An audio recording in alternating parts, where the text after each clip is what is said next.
Hello, everyone. Thank you very much for watching. Today is Monday, November 15th, and today we're talking about the qualities of being a great leader.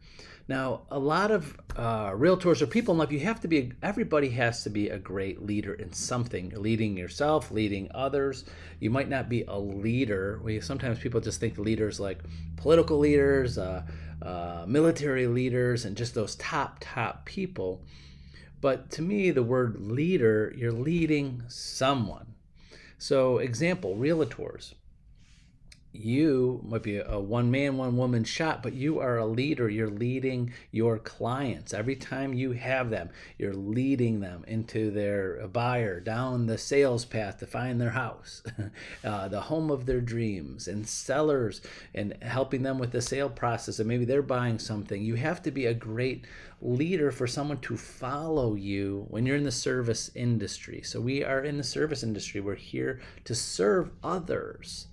And people are not going to follow you if you aren't a good leader. So today I wanted to give you 7 qualities of a good leader. I had these in my notes for many years and was thinking about this topic today, and so I'm going to give you those.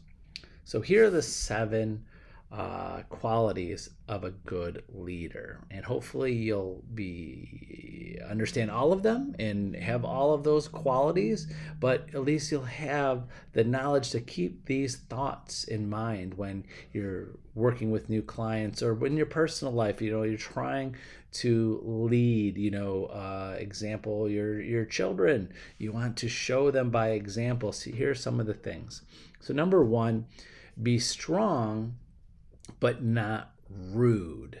There's a fine line of being strong and independent and telling people what your views and thoughts are without being rude. Especially in today's world, we all have different things that we like to lead people, like our opinions, our thoughts, our belief systems. And there's a way to be strong but not rude. So think of that. Number 2, be kind but not weak. So yes, you could be kind to others, but sometimes you don't connect easily sometimes, but you can be kind to those people without showing that your weakness and being weak. Yeah, I love to use the word I'm sorry a lot. I'm sorry a lot. And I've gotten conversations over and over with different people and coaches and things like, wow, you use the word sorry a lot. Well, and they're like, well, that shows signs of weakness sometimes. I said, no, I'm not saying sorry like I did something wrong, but sorry for the situation. So I see that a lot without going on a long tangent here of being kind to others when there's problems and speed bumps and things that happen during a transaction without being weak. So you follow me? I'm sure if any agent watching this could say, hey, I had that transaction that wasn't going well, and it would have been nice if the other agent or my client was a little kinder about the situation without, but they didn't want to show weakness if they were being, they thought they were being kind about what's happening. Hope that makes sense and I made that clear of what I was thinking. Number 3, be bold but not a bully. That's a good one. Being a bold but not bullying other people. Number 4, being humble but not timid. Being humble about where you come from, what you're doing, humble about what you have accomplished and the things that you have, but also not being timid. Number 5, thoughtful but not lazy. When I think of that is that thinking and planning and deciding and being thoughtful of your process of how you're going to handle your business, how you're going to handle a situation, being thoughtful of other people's feelings, but not being lazy. And where I take that is sometimes you think, and you don't do. If you're just thinking and brainstorming all of the time, you might be lazy because you're just using that as an excuse not to actually do the work. That's where I come up with that. Number 6, proud but not arrogant. I see this a lot in real estate. We love to show and be proud of what we have accomplished and proud of their sales we've had and the number of sales and our awards and things, but not be too arrogant and putting people down. You can definitely show that you're proud of what you have accomplished without being arrogant and putting other people down.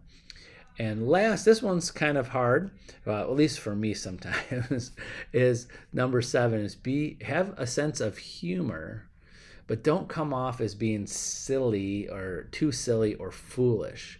Kind of like you want to have like a sense of humor about yourself, a sense of humor about life and being carefree, but don't look foolish, like you don't know what's going on. So I think a lot of people that have been around me for years, sometimes I make jokes or I'm being silly about certain things and might come off as that I'm foolish. I don't know all the facts. I'm making comments about different things just to make light of a situation or a light of there. So I understand when you're building a connection with people, there's a sense of humor's got to be there, but that's got to be a good connection. But sometimes you just got to watch, make sure you're not looking like you're silly or foolish or ignorant or uninformed of that. So I'm sure you could see that on the other side when you see people make jokes about other things. You go, wow, that was a bad joke. They're just foolish. They're ignorant. They don't understand all the facts of things. So you want to make sure when you're being humorous that you are not coming off that way. So those are the 7 things that I had on I was listening to a podcast many years ago, wrote these in my notes, and I always try to bring them up occasionally just to remind myself of the leader I want to be when I'm working with agents, with working with my children, with working with people, and try to think of some of these things or all of these things. And today I just wanted to have that reminder for myself and wanted to share that with you. So hopefully this might help you, give you some things to think about. But again, thank you for watching today. Remember, use me as a resource. Call, text, email me anytime. Love all of the texts I get from agents. I love it when you watch these things and enjoy the content for some of these. I know you all don't watch everyone, but when one resonates with you, I really do appreciate that thought. So that's it. Have a great Monday. We'll see you tomorrow on Tuesday. Bye-bye.